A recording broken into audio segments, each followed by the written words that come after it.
2024 서울 청년연설대전에서 대상을 받은 이연진 강사 인사드립니다. 하지만 오늘의 주인공은 제가 아니라 저희 국가식량 디자이너, 대한민국의 국가 식량을 책임지시는 백혜승 이사님 앞으로 먼저 모실 텐데요. 오늘 제가 소개드리기보다 이 불확실성 시대의 먹사리즘 사업값이 잡힐까 도대체 어떤 내용일지 한번 직접 들어보시면 가장 좋을 것 같습니다. 앞으로 모시겠습니다, 이사님. 네, 감사합니다. 지금 시작하실 테니까 제가 빠르게 진행하도록 하겠습니다. 이 종로에는 상어나무를 심어보자, 이 노래를 많이 확산해야 될 것 같아요. 생각을 계속 기다리고 있으니까 제가 말씀드릴 내용은 불확실성 시대라는 걸 잠깐 말씀드리고, 요즘의 먹사리즘 뭔가, 그리고 이렇게 먹고 살기 어려운 시절에 이 국민사과라고 불릴 수 있는 이 상한감이 과연 잡힐까? 이 상한감을 잡기 위해서는 어떤 것들이 바뀌어져야 될까라는 내용으로 말씀드리도록 하겠습니다. 네, 그 전에 퀴즈를 하나 내도록 할게요. 여기에 호박이 3개가 있어요. 이 3개의 호박 중에서 씨앗이 가장 많이 들어있는 호박은 어느 것일까요? 씨앗입니다. 씨앗. 제일 작은 거겠죠. 네? 제일 작은 거겠죠. 제일 작은 거요? 크기가 작아서요? 똑같다. 네. 큰 거. 제일 큰 거. 네, 일반적으로 제가 질문하면 다 이런 얘기가 나오죠. 그때 다. 네. 그때 달라요? 아니에요. 똑같다. 아닙니다. 여기에 답을 맞추셨어요. 가장 지금 여기 크기에서는 가장 작은 게 씨앗이 가장 많거든요. 그런데 가장 작아서가 아니라요, 정보를 알고 있었으면 답을 맞추실 거예요. 이 씨앗이 어디에 달리냐면요, 이거 줄을 따라 달려요. 줄을 따라 달린다라는 정보를 알고 있으면은 정확하게 맞출 수 있겠죠. 그렇죠? 그러니까 크고 작은 게 아니라 줄이 가장 많은 것이 보기에 지금 첫 번째 왼쪽에 있는 거예요.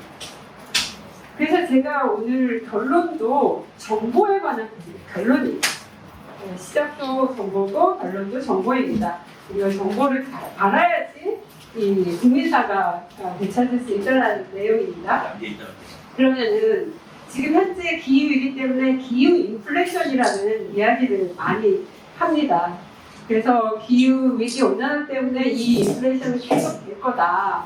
그래서 우리나라의 그 식료품이 이렇게 가장 많이 지금 전 세계적으로 비싼, 그러니까 이유가 기후 온난화 때문에 재배 면적이 줄어서 생산량이 줄어서 그런 부분도 있지만 구조적인 문제가 있습니다. 좀 이따 말씀드리고요.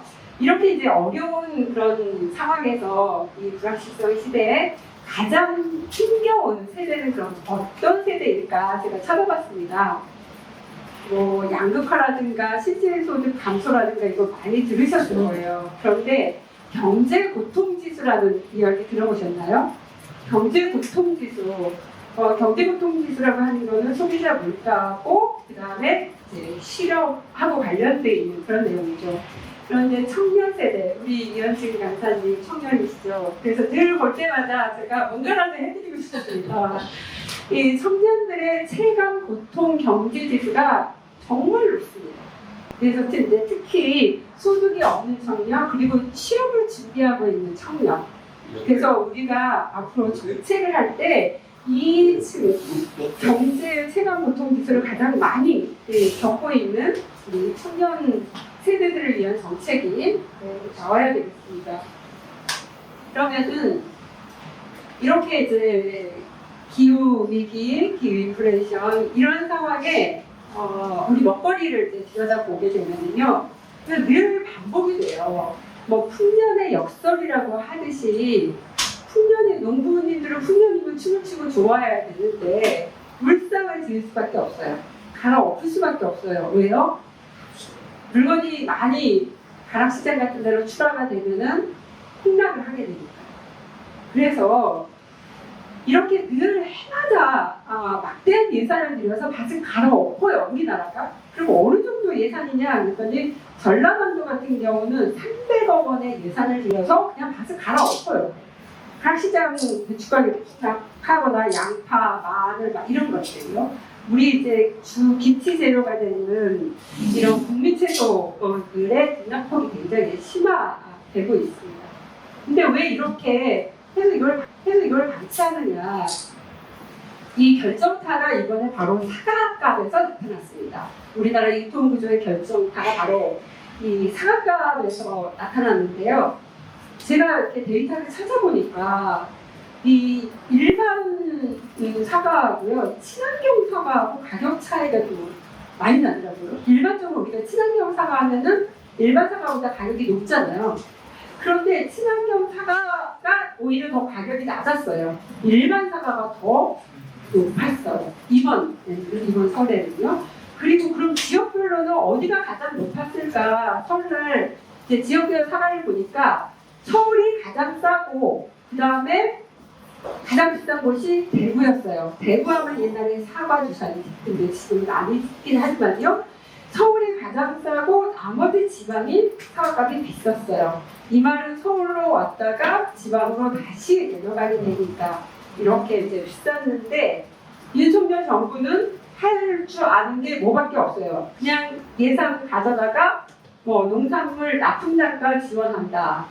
그리고 국민들께 농산품 할인 예산 대폭 지원한다. 이래서 막대한 예산만 그냥 쏟아붓기 바빴어요. 그러니까 이렇게 예산을 쏟아붓으니까 뭐 하겠어요? 중간 유통인들이 또 그거를 안 풀겠죠. 더 가격을 올리려고. 그래서 이렇게 우리 소비자도 농민도 이중 구조에 직면해 있는 게 이제 유통. 그럼 구체적으로 말씀드릴게요. 왜 사과가 그러냐면요. 사과의 주산지는 경상도예요. 그런데 이 경상도에 보면은 안동 도매시장이 있어요. 우리나라 전국에 32개 공영 도매시장이 있는데 각 소비지에 있죠. 근데 안동 도매시장은요. 경북에서 생산되는 사과가 주로 모이는 사과 전문 도매시장이에요. 근데 안동에 이제 사과가 들어오게 되면은 어떻게 돼요? 경매를 거쳐요. 도매시장 법인이라는 경매회사를 통해서 경매를 거쳐서 중도매인이 낙찰받으면 이 안동 도매시장의 중도매인이 가락시장으로 보내요. 그때 이 안동 도매시장의 중도매인은요, 가락시장에서는 출하자라고 해요. 출하를 한다라고. 생산자가 절대 아니에요. 이 출하자. 그래서 용어에 대한 이 오류 이런 부분들이 있어요. 그래서 이 안동 도매시장의 중도매인이 가락시장으로 출하하게 되면은 또 경매를 거칠 수밖에 없어요.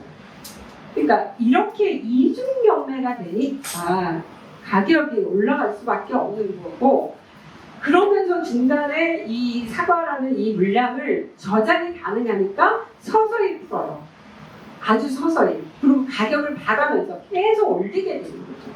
근데 이런 이제 유통구조 그렇게 될 수밖에 없어요. 그 사람들이 나쁜 게 아니라 구조 시스템이 고쳐지지 않아서 그렇습니다. 그래서 이번에는 이제 대파를 볼게요. 이 돈 벌고 싶으면 농산물 펀드 만드시면 떼돈 벌어요. 이 대파로 제가 말씀드릴게요. 제가 농산식품공사 전문위원으로 있을 때의 일이에요. 제가 너무 막 화가 나가지고 이거 조사 좀 해봐야 된다고 얘기를 했었거든요. 20년도에 핫테크가 전국적으로 유행했잖아요.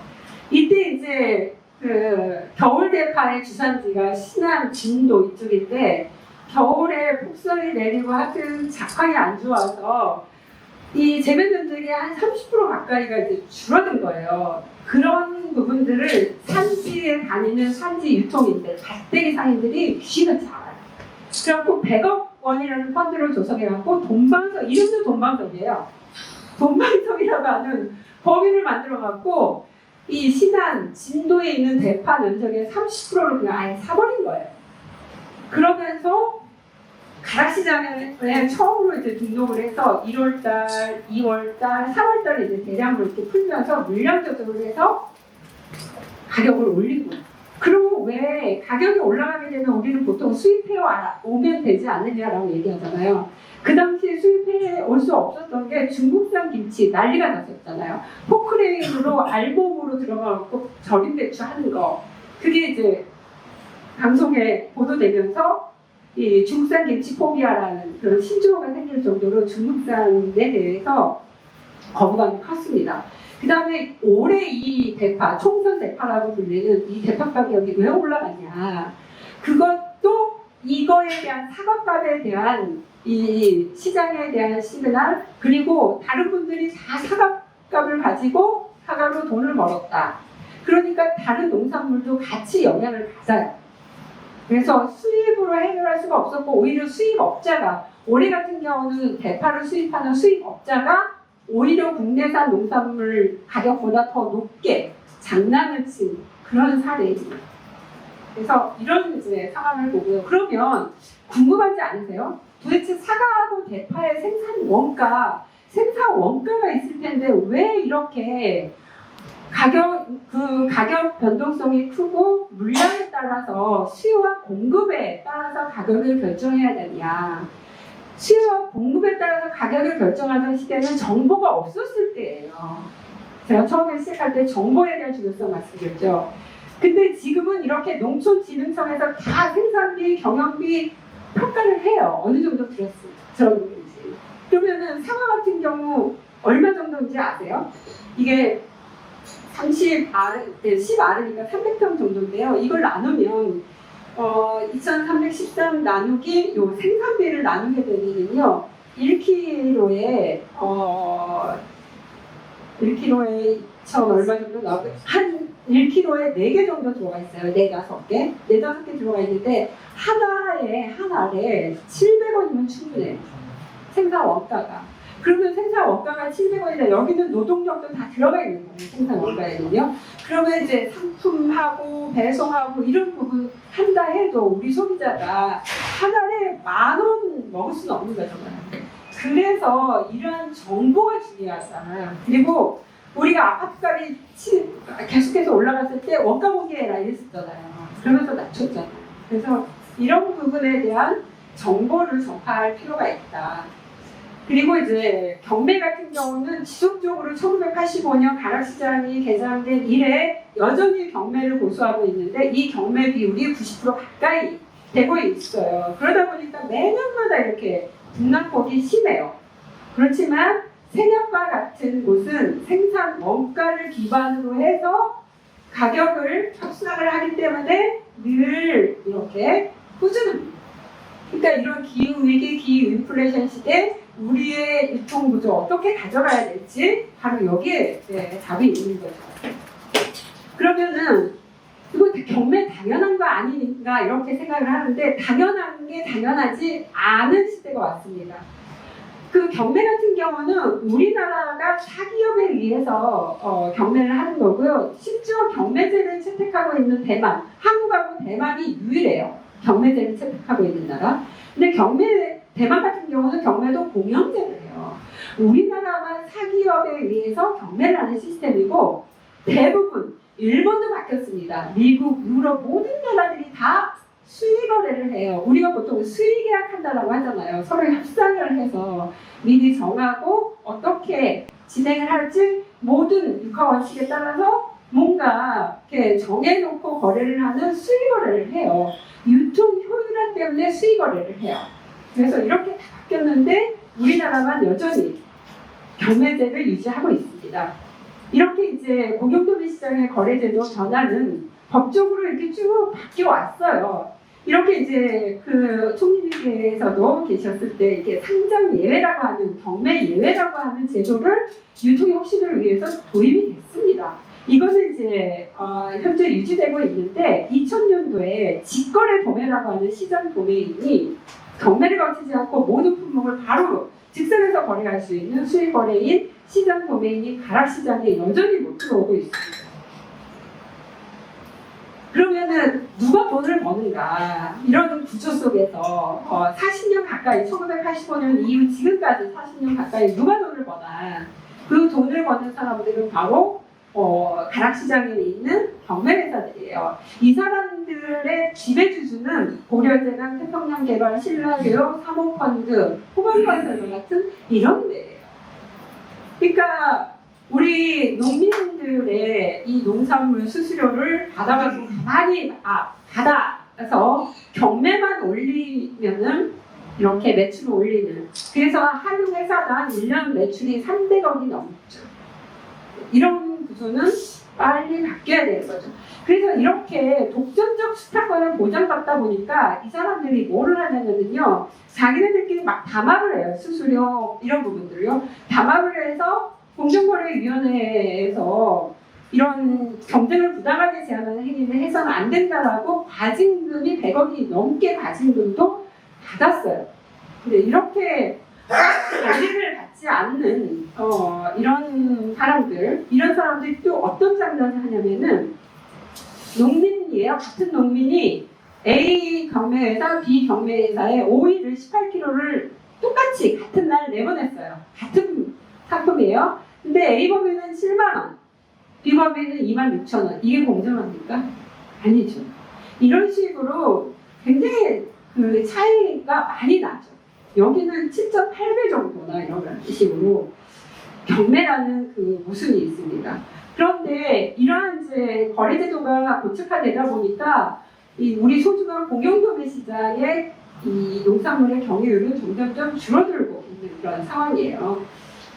그러면 우리 소비자도 피해가 되는 거죠. 예, 신선한 농산물이 지역에서 바로 소비가 되는 그런 구조가 아니라 가락시장으로 올라와서 지역으로 내려가다 보니까 신선도도 떨어지고 기후위기 시대에 지금 가락시장 같은 경우는 이 폐기물 발생량이 이 직거래 도매상이 도입되어 있는 강서시장보다 훨씬 더 많습니다. 기후위기에도 어긋나는 그런 제도라는 걸 알 수 있고요. 우리가 못난이 농산물을 그러면은 풀어야 되겠다. 상한 가격이 올라가니까 못난이 농산물이라도 풀자. 그랬지만은 이 공영도매 시장에서 등급 외 못난이 농산물은 취급할 수가 없는 그런 상황이에요. 외국 같은 경우는 공영도매 시장이기 때문에 우리 소비자에게 국민에게 서비스를 해야 된다라는 그런 인식이 강해요. 그래서 경매가 없는 이 수의 거래가 없는 날 같은 경우는 농민 시장이 열려요. 전국에 있는 농민들이 공영도매 시장에 와서 소비자에게 서비스를 합니다. 굉장히 좋고 아름다운 그런 제도로 있죠. 우리나라 가락시장 16만 평이나 됩니다. 이 16만 평에 이 농민들이 와서 농민장터를 열게 되는 저는 그날이 오기를 바랍니다. 그러면 농민도 피해, 소비자도 피해, 그 다음에 유통할 우리 전통시장 있잖아요. 증소 상인도 피해요. 제가 이 데이터를 찾아보니까요. 경기도 같은 경우 지금 서울의 인구보다 경기도 인구가 더 많아요. 근데 경기도 농산물이 경기도에 4개의 공영도매 시장이 있어요. 안산, 안양, 구리, 수원 이렇게 있는데 거기 먼저 안 가고 가락시장으로 왔다가 다시 가는 거예요. 그러니까 신선도도 떨어지면서 이 전통시장에 있는 분들도 이 팔기가 신선도 떨어지고 가격도 들쭉날쭉하니까 굉장히 힘들겠죠. 네, 그래서 중소 상인분들도 고통을 받고 있다는 사실. 그래서 이거 바뀌어야 된다. 2020년도에 KBS에서 농산물 가격의 비밀 그리고 국회의사당의 숨은 실수들이라는 이 MBC 스트레이트에서 방송을 했는데요. 저도 이거 보고 깜짝 놀랐어요. 우리 국회의원들이 그러면은 이 법을 바꿔야 되겠다. 그래서 법을 바꾸려고 해도 이 전문위원이라고 하는 이 사람들의 검토 보고서가 이 검토 보고서에 따라서 법안이 통과가 안 될 수 있더라고요. 그래서 국회의원 위에 있는 국회 전문위원들 이 문제도 상당히 심각하다라는 부분을 좀 말씀드리고 농식품부의 역할이 굉장히 중요한데 이 온 국민들이 다 이 거래제도를 개선을 해야 된다. 그랬음에도 불구하고 농식품부는 직접적인 이 국민들이 원하는 그런 거래제도, 즉 거래제도 다양화 막 이런 부분들을 얘기했음에도 불구하고 요즘에 뭐를 하냐면요 온라인 도매 시장이라는 걸로 쉴드를 쳐버렸어요. 모든 게 다 온라인 도매 시장에 다 해결될 수 있다 이렇게요. 그러니까 실제적으로 가락시장의 경쟁 체제인 직거래 도매상, 경매제도 말고 직거래 도매상을 도입해서 서로 경쟁 체제를 구축해야 된다는 걸 전혀 도입하지 않고 온라인 도매 시장이라고 하는 국가가 직접 운영하는 온라인 도매 시장으로 모든 이 제도에 대한 문제점을 다 가려버린 거죠. 그래서 제가 오늘 말씀드리고자 하는 거는 상한가를 잡기 위해서는 특히 가락시장의 거래제도를 경쟁체제로 바꿔야 된다는 거예요. 다 요 페이지에 들어와 있습니다. 지금 현재 생산자 출하자가 가락시장에 물건을 보내면은 중도매인들이 이제 낙찰을 받아서 전통시장이나 중소마트, 소비자 이렇게 가는데, 이렇게 경매 외에 직거래 도매라고 하는 이 수익거래를 하나 도입하는데, 그냥 지금 현재는 사기업들이 하는 거를 공익형으로 전남공판장, 제주공판장, 경북공판장 이렇게 지자체가 직접 운영하는 형태의 공판장을 도입을 해서 공영도매 시장의 공공성을 좀 강화하자. 그렇게 되면 지역 소멸 위기도 조금 더 극복할 수 있고, 고향사랑 상품권이라든가 이런 부분들도 확대할 수 있는 그런 여지가 생길 수 있다라는 걸 말씀드리고자 하고요. 그러면 이거에 대한 연구가 이미 진행이 되어 있습니다. 전라남도에서요, 박원순 시장님 살아계셨을 때 2020년도에 서울시하고 협약을 했어요. 가락시장이 지금 현대화 사업을 하고 있는데 이 공익형 시장 도매를 도입하기로 협약까지 했습니다. 그런데 오세훈 들어서면서 이런 부분들이 다 무력화되었고요. 심지어 농식품부에서는 이렇게 연구 영역한 부분을 발표하지 말아라. 이거 연구 영역한 내용들이 굉장히 이란이야 사면 좋게 나왔거든요. 이게 생산자를 위해서도 소비자를 위해서도 우리 농업 예산까지 줄여가면서 할 수 있는 아주 좋은 모델이라는 게 나왔음에도 이걸 발표해서는 안 된다라고 지금 하고 있습니다. 그런데 지금 생산지에서는 산지 유통센터라는 부분들이 스마트화가 계속해서 추진이 되고 있어요. 정보화가 이루어지고 있는 그런 상황이에요. 그러니까 생산, 유통, 소비가 정보화의 사슬로 엮일 수 있는 절호의 기회입니다. 그리고 우리나라 이 농업에 대한 이 생산성 지표를 최근에 한국은행에서 연구를 해서 발표를 했는데, 보시면요, 한국, 일본, 여기도 한국, 일본, 한국, 일본, 거의 우리나라가 일본하고 이 농업 생산성 지표가 비슷해요.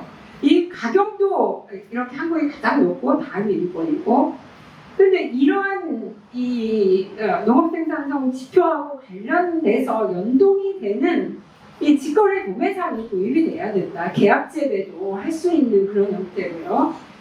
그래서 지금 이 가락시장이 1조 48억 원을 들여서 현대화 사업을 추진 중이에요. 그래서 박원순 시장이 계실 때 이게 첫 번째 시나리오예요. 시장 도매 점포를 15개 2층에다가 조성을 해서 여기에 전남공판장, 제주공판장 하겠다라고 했습니다. 그런데 오세훈 되면서 이 부분을 싸그리 무시를 하고 이 자리에 누구요? 그냥 사기업인 경매회사들, 중도매인들, 물류, 공간 이런 부분으로 하겠다라는 거예요. 이거 누구 예산이에요? 1조 48억. 이 부분에 대해서 왜 공적인 역할을 할 수 있도록 하지 않고 16만 원 공적인 공간에 막대한 예산을 들여서, 그래서 이런 부분들을 저는 좀 알리고 싶었습니다. 그래서 우리의 권리를 좀 찾고, 우리가 특히 정치인들이 책임을 지고, 요즘에 우리는 이제 분단에 대한 죄의식을 가져야 된다라고 얘기하잖아요. 우리가 해결을 해놔야지 미래 세대에 전가하지 않듯이 저는 유통민주화에 대한 죄의식을 가져야 될 때다라는 그런 강한 얘기까지 좀 드리고 싶습니다. 그래서 외국 같은 경우는요, 이 프랑스에서는 에갈리법이라는 게 이제 만들어졌어요. 최근에 이 시장 가격을 결정할 때 농민이 제한할 수 있는 생산비를 고려한 이거 해야 된다라고 했고, 덴마크 같은 경우는 생산자 소비자 통합위원회가 있다라고 합니다. 덴마크 인구의 30%가 여기 참여를 한대요. 그래서 가격 결정 시스템에 참여한다라고 합니다. 그러니까 이런 부분이 이제는 저는 공론화가 되어야 될 시점이다라는 말씀을 드리고 싶습니다. 지금은 재난 상황입니다. 기후위기에 따라서 정말 재난 상황이기 때문에 이렇게 이제 공론화 작업, 정보하고 관련되어 있는 그런 가치 사슬, 생산, 유통, 소비의 가치 사슬이 연결돼야 된다라는 생각입니다. 그리고 일본만 하더라도요, 저도 요거를 좀 들여다봤어요. 아베 정권이 아베노믹스에서 12년을 기울이는 게 농업 개혁이었습니다. 여기도 살기 위해서 농업 개혁을 하고 농협을 개혁을 했는데 우리는 뭐 하고 있나? 우리 32개 공영도매 시장에 다 들어가 있는 게 농협입니다. 농협은 경매회사처럼 하면 안 되잖아요. 농민들이 제값을 받을 수 있도록 정가 수익 거래 계약 재배 확대해야 되잖아요. 근데 농협이 사기업하고 똑같이 경매회사 수수료 받아서 챙기고 있어요.